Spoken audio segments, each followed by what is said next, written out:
just bursting on the scene. Feel the rush in minutes. Ride the high energy wave for hours. 10 nutrition products. Gym Q and Nutrition Depot.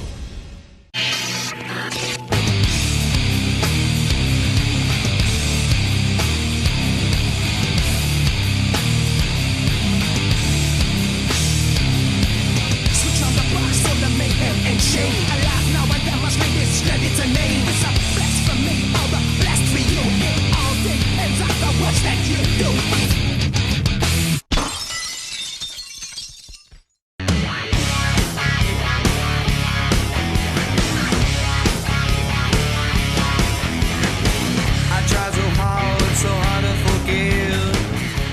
Bob Ciccarello back at Gold's Gym, the mecca of bodybuilding, with super trainer Charles Glass and my main man Adam. We are back for our fourth installment of Getting Cut with Glass. It's back day today, Charles. Yes, that's what we're gonna do. First of all, we're gonna start with pull downs, and we're gonna do a pull down just a little bit different. Most people like to do it very wide, but what we're gonna do is cut it a little short so we can pull from insertion rather than pulling just by leaning back, only hitting the upper back. We're gonna go from insertion to insertion, which means we're gonna try to work a little lower on the lats by keeping it nice and tight, but pull through, and keeping the elbows in front of you. Charles, one of the things we talked about before was obviously emphasizing the shoulder taps, giving the illusion of more width, more of that V taper. I can't help but believe that obviously training upper back also has to help with that. Yes, because you get all that thickness that you need, but mainly the main thing to do to get that nice taper look is to hit the lats. Get them nice and thick at the top, also going all the way down to the bottom. And most people, if you ever notice, they got real high lats because they never pull all the way through. So that's why we're going to demonstrate just a little bit different today. All right. I'm using a little different part this time. And everything goes through. See how his elbows stand in front of him? He stands upright, not leaning back to pull just from the upper back, but pulling all the way through the back. So this is mainly hitting through the lats. And starting from here, all the way down to here. You touch here, you can see exactly where he's pulling. It goes all the way down. This is how far he's pulling down. So this can't help but get a little thicker for us. Get that nice big V. Good. There you go. Come on. Now hold at the bottom. Ready? Here we go. Squeeze. That's it. Come on. Do it again. Stop at the bottom. Good. Last one coming up. Pull. There you go. Good. Woo. Charles, one of the things I notice is that with all your students, when they're doing pull downs for back, prior to let's say 1990, most people I would see training back would be pulling it back and arching a lot, kind of bringing the bar backwards, sometimes too extreme where they're actually, looks like they're doing limbo or something like that. But your students tend to be almost up and down. Well, that's because I want to go, like I said, through insertion of the lat, not just hitting the upper back and cutting the lats off way up toward the top. I like guys to work all the way through. In order to do that, you got to keep the elbows in front of you, pulling down through the lats. If you notice, if I had your arm up here, right, and I allow you to do this and pull back, you're stopping right about here. Right. All your work is done at the top. Sure. But the minute you rotate it to the front, and your elbows in a little bit, now when you push down, I want to kiss my hand. Catching that lower. See? You pull all the way down to the lower lat.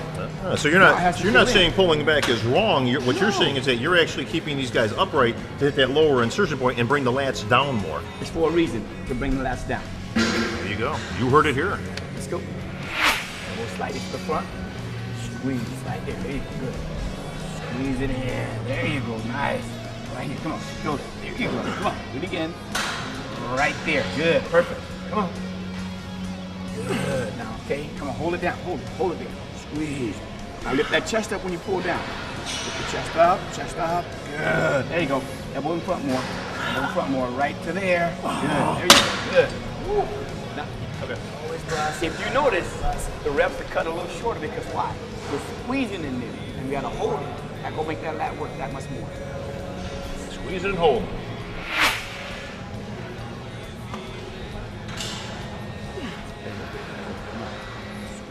Stop that. There you go. In. Right there, good. Elbows in the front now. Elbows to the front. Two more. Come on. Pull it. Elbows in the front. Last one. Good. That's it. That's it out. The next, Charles, the seated cable row, I believe, is up next on the block. Yes. Okay, we do it a little different. We use a different set of handles because I like to pull and open it up so you get a little bit more thickness there. Mainly we're trying to hit toward the center part of the back, and by us being able to open up and roll out shoulders back, that should be nice and thick. Now, one thing I've noticed, Charles, I've been a long advocate of using straps, you know, to kind of minimize the arm involvement. But I notice he actually doesn't use wrist straps. Well, one reason he doesn't use them is because he's learned over the time not to grab, so he don't put the pressure on the forearm. Right. We just have a real loose grip, but he has a strong grip, so he's able to hold it there and use everything for his back rather than use it for the forearm. Makes sense. So you can use the straps, and that's fine. One way to do it, but obviously, as he's been training for a while now, one thing you can do is minimize the grip. Again, you don't want to be white knuckling the bar. No. As you can see cleanly that the more I clench, the more the forearm actually becomes active, Right. and the less emphasis on the back. Right. Well, one of the main reasons I don't use straps because we have a dependency to use those straps too much, and we learned over time that if you go a little lighter, but still concentrate on the squeezing of the back, Sure. it works better for us. So we try not to use it as much as possible, but we will if we go very heavy, Sure. we'll put them on. Okay. Here we go. Listen up. Here we go. March up. Good. There we go. That's it. Good. Now if you notice, he doesn't come all the way up. He's still leaning forward, but he just arch up from there. So you get a little bit of the erectors, but a lot of the back, mid-back. This is mid-back there. As you stretch here, that's the erectors there, see? So it has a dual purpose. There you go, come on. There you go, pull it in, open it up, open it up. There you go, come on, do it again. Open it, good, come on. Here you go, squeeze, that's it, come on. Okay, now hold this, here we go. Squeeze, there you go, one more, come on. Squeeze, there you go, good, yeah. Charles, I'm noticing on these that you're stopping him halfway. Actually, he's pitched forward a little bit. That's what I want. So again, unlike old school, he's not actually arching back and coming back a whole lot. That's momentum to get him back there, and everything Right. else is what? Arms and pull it back. So we stop a little short of that. As we come here, we open it up and squeeze, but we lean it into it just a little bit. So one thing I'm starting to see is that you kind of have almost two distinctive styles of training. One would be kind of more of a mass building program, or again, where you're going a little bit heavier, maybe using the straps, maybe using a little bit of momentum. The other one, for what Adam's doing, is getting ready for competition, is really trying to separate that muscle out and really trying to focus on it, lightening the weight a little bit. Again, you're stopping them from using that momentum and minimizing other body parts. Right. Stop. There you go. Good. Slow it down. Slow it down. Slow it. That's it. Now you're working back. Come on. Come on. Here we go. There you go. That's my hand and stop. Here we go. There you go. Good. Do it again. Right. Pull it in. Good. Come on. Pull it in. Here we go. Come on. Squeeze in. Good. Good. Come on. 3 more. 3. Now hold this last 2. Ready? Shoulders back. Ready? Hold it. Now let go. Good. Don't bounce. Ready? Go. Hold it. That's it. Charles, as we're looking, he's got 120 pounds on there, so you don't really need a whole lot. You don't need to stack, and again, using the momentum and bringing it in, but even at 120 pounds, you've really got this down to a science where, again, he's pitched forwards, but he's using nothing but back, and he's got a minimum grip. Right. That's the key thing. That minimum grip allows you to work only in your back, not the forearms, not the biceps, and definitely can't put the rear delts in there. Right. So it works very well. It's more effective. Here we go.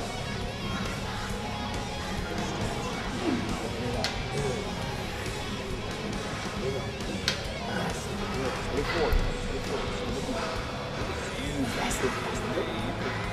Come on. Give me one more. Do a drop set with me. Here we go. Ready? All the way down.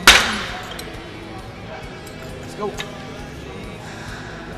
Easy. That's it. Try to float now. Come on. Okay, one more. Come on. Come on. That's it. That's it. On that last one, we did a drop set. And the reason we did the drop set because we started losing that range. And I want that same range to go all the way through, so I dropped it down by 30 pounds, kept a couple more reps. But notice, even though we go light, we still make sure we move the weight slowly. Even slow it down even more just to try to get that extra squeeze, get quality out of those 2 extra reps, not the quantity. Drop set at him. That means 2 more of those, you may be dropping from the bench to the floor. Exactly. There's your drop set. All right, now we're gonna go to our single arm rows. This is a tough one. Single arm rows. Not with me.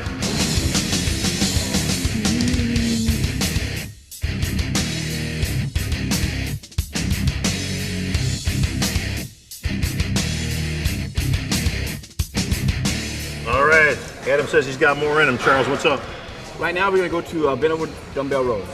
Traditionally it's done like bent over barbell rows, but we changed a little bit so we can get a deeper contraction on the muscles. Okay, so these aren't single rows or doubles. Doubles. Ah, And tough one. one of the key points is to keep your body over, and rather just pulling it, snapping it like that, what we're gonna do is actually use our erectors to help pull, so we get double action again. I like it. I see he does have the straps for this one. Yes. Gonna need that. Good. Arch up. Good. There you go. That's it. Good. Squeeze. There you go. Come on.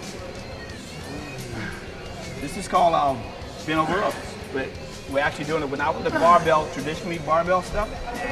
We use the dumbbell. Better contraction, a little deeper. And we also involve a lot more of the erectors. 3 more. Come on. Here we go. Give it to me right here.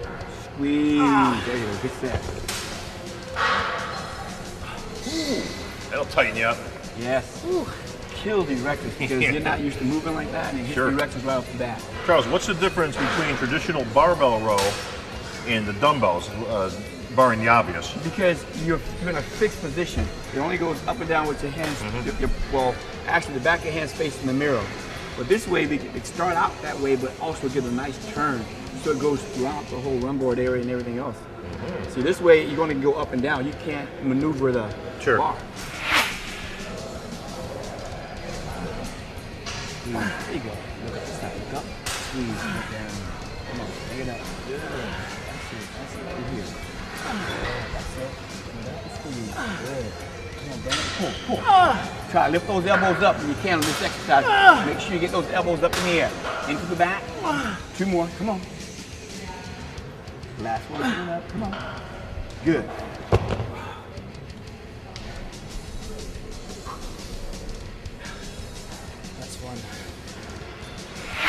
Charles, I've been an advocate for many, many years on using a lifting belt, and I can't think of any exercise that it would better suit than this one. You know what? I believe in using that belt throughout the whole workout. Me too, because yeah. if you leave it on, it's easy to tighten it up. Once you take it off and quit, first thing that happens, you start to breathe through the abdomen, not so much the diaphragm. And so that waist is going to do what? Expand a little bit more. You know, and it's funny you mention that because I've had this argument for years with guys. You know, like, well, you know, a belt isn't any good, it doesn't do anything, and you know, you want the core muscles to, you know, be able to work. My theory's always been simple.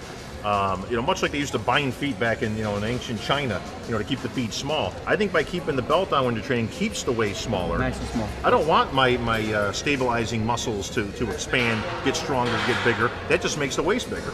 Definitely. I mean, name me one bodybuilder that won a big weight. There you go. That's it. Nice and tight in the lower back. You notice this. There you go. Good. All the power is generated from the upper back.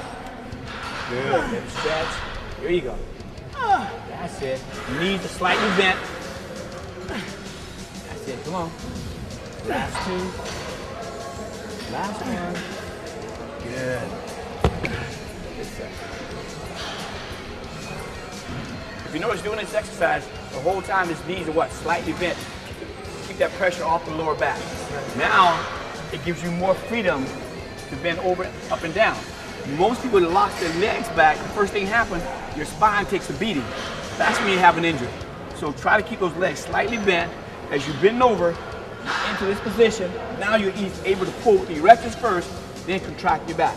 So all the motion is done, well, the contraction is done from the upper part of the back, but the actual motion is done from the hips going up with the knees slightly bent. Come and get it now.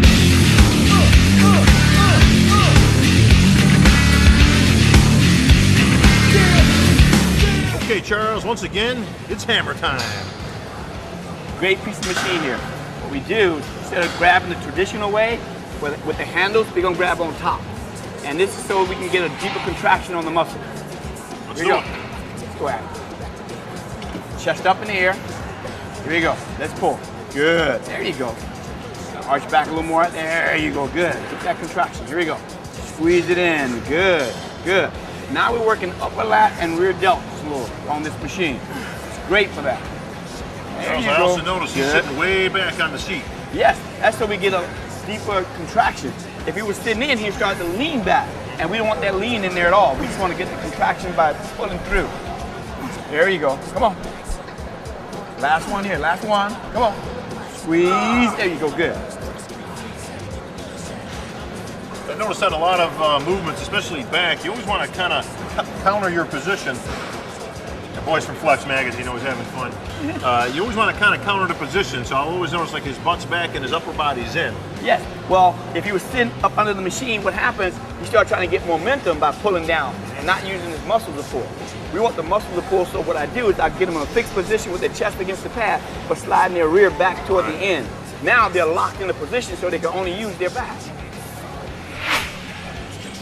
Trying to get it nice and thick. Good. That's it. Come on. If you notice his grip, he's just gripping the top, not the handle. Just so he can get the feet. That's it. Come on. Come on. There you go. Good. Come on. Last one. Good. Without the momentum, he has to only do so many reps because now he's fatiguing a lot faster. The lactic acid is building up in there right away. But through the stretching process, he's going to stretch a lot. That's going to help pull and minimize that burn. Squeeze at the bottom. There you go. Good one. That's it. Come on, pull it in. Come on. Now hold it there. Hold it. Ready? Use your back to hold. Let go. Hold it with your back. There you go. Good. Don't let it bounce. Come on. Hold it. Now give me 2 fast reps. 2, 1. That's it. Good. 2. Now hold last one. Hold last one. Come on. Hold it. That's it. There you go. Good. That's it. How'd that feel? Good. Looks like you're pumped up, my friend. Looks like you're carrying luggage. Yeah, that's What's up the with idea, that? right? I like That's the it. idea. You want to try to carry as much luggage as possible back here, man. Okay, what we're gonna do now next is we're gonna go to that always missed muscle. It's called the rear delt. I like to put rear delt with the back because everything else we've been working is around the rear delt. So why not hit it right on target? For those who didn't see this show the other day, and I can't imagine anybody didn't see it, but when we were training the shoulders and the deltoids, we had talked about training the rear delts on a different day, and that day's today. We should be back, yes. Because where's the rear delt? In the back. Let's go.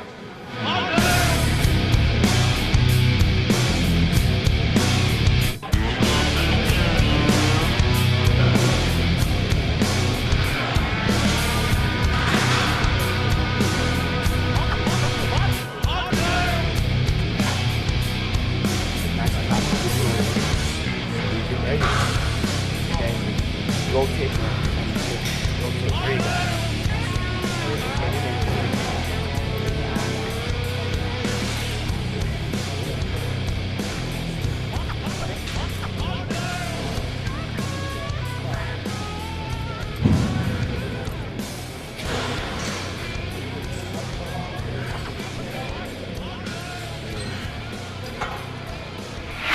All right, Charles, Adam's so tough he doesn't even need handles. He's just grabbing the cables. It's better to do this exercise without the handle, simply because you're able to manipulate it a little bit more. Using the handle, it locks you in too much. Sure. This way we have free motion. I like it. Tough guy, huh? Yeah. You notice he's leaning into the movement. This way he can focus more on hitting that rear delt. And watch the rotation. See the rotation of the hands? Right, with the handles you can't do that. Come on. That's it, that's it. Good. Squeeze it back. Come on, squeeze it back. Good. Got it. Good movement. Now, Charles, does it help that he just got done training back, so now the back is pretty exhausted? Is he able to focus more and hit that area even better? All the focus is on the rear delt and the rhomboids and rear trap, simply because, like you said, all the other muscles are pre-fatigued. You can't use those with you. Sure. So the rhomboids are still free. You put in, they come in, polish it off, and the rear delt is definitely right on top of it. So even more advantage to training rear delts and the rhomboids and all that area on back day rather than shoulder day. Yes. On shoulder day, your back is still fresh, so I would think that your back would be, wanting to take over a little bit more. It would, yes. And you wouldn't hit the rear delt like you should. Okay, hold that rear delt, hold that rear delt. Ready? Squeeze it, there you go. Come on, do it again. Squeeze that rear.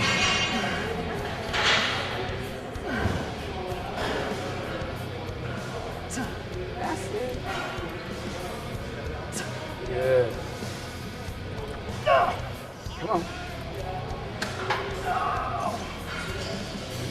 can. And just squeeze it in. There you go. Got it. Gotta resist the urge to throw it back. All right, that's it for our rear delts. Doesn't take very much. It's a small muscle. You can go right to the point, hit it hard, and get off of it. How'd that feel, Adam? There's a lot of blood. You can see the blood in my rear delts. You know, look. That pumps up quick. You can see it. It makes a big difference. A very small muscle group, Charles, so you don't need 5-6 sets. All you do is restore it because you gotta understand, doing that, he's also indirectly hit that muscle already. So it's ready. As our good friend Lee Haney used to say, stimulate, don't annihilate. There you go. Something from the great one himself. Totally awesome. If I remember correctly. That's what it is. Is Adam done for today? He's done for the day. Good stuff, Charles. Well, once again, for Adam, who's completely spent, Charles Glass, I'm Bob Ciccarello, and we'll catch you next time on Getting Cut with Glass. From bodybuilding.com. Jet Fuel, the latest in fat burning technology. Jet Fuel, a revolutionary breakthrough just bursting on the scene. Feel the rush in minutes. Ride the high energy wave for hours. 10 nutrition products. Jet Fuel at Nutrition Depot.